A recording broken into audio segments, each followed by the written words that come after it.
طوبى للرحماء المساكين فن الرحمة حل عليهم والمسيح يرحمهم في يوم الدين ويحل بروح قدسه فيهم.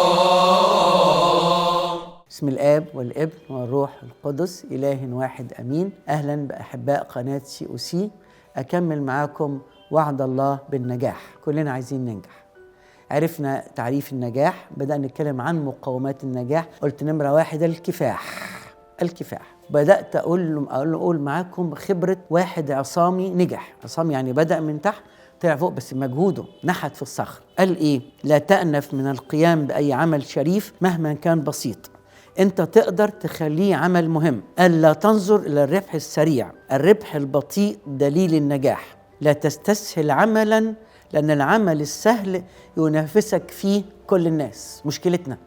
مشكلتنا بقى الاستسهال والتقليد. فلان فتح بوتيك ملابس جاهزة ونجح، اللي جنبه قلب المحل بتاعه بوتيك ملابس جاهزة، واللي على شماله قلب بوتيك، واللي على يمينه بوتيك. بنقلد، صح؟ بنستسهل.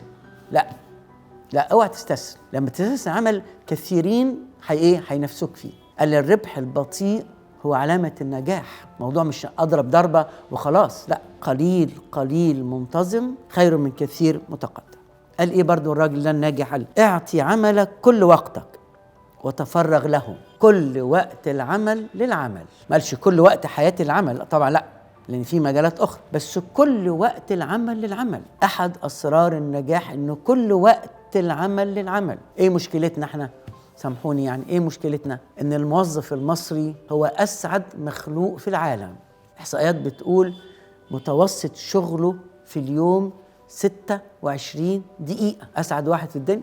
عشان كده محلك سر ونقعد نشتكي الأحوال والظروف. ما احنا مش بننتج. سامحوني، أنا طبعا مش بدين حد، أنا ده نقد ذاتي، أنا بتكلم عن نفسي. اللي عايز ينجح كل وقت العمل للعمل.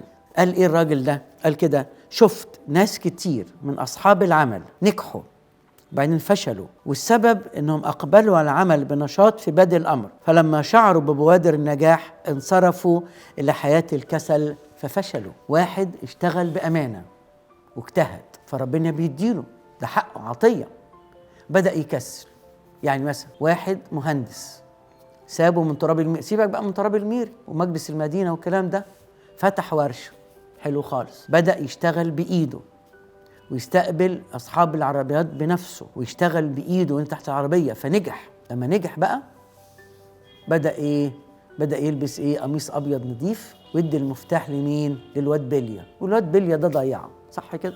رأيت ناس اشتغلوا الأول بنجاح بذمة بضمير نجحوا، دخلوا على الكسل والطرف فشلوا. النجاح رحلة ولا مرحلة؟ رحلة. عمرنا ما شفنا حد قال لي الحمد لله أنا نجحت. النجاح رحلة مش مرحلة. أرجع تاني برضو للراجل اللي الناجح. لا تفرح للربح السريع قد تعقبه خسارة، ولا تيأس إذا خسرت لأنك ستربح كثيرا. برضو أسرار النجاح قال كده: دع الناس، يعني خلي الناس يثقوا في كلمتك الشفوية ثقتهم في العقد المكتوب. لك فلان ده كلمته واحدة. مشكلة كتير من إخواتنا أصحاب الحرف، مشكلة يبقى نجار إيده تتلف في حرير زي ما بيقول، صدقوني فنان، بس مشكلته الناس ما عادتش تثق فيه لأنه مواعيده مش صح.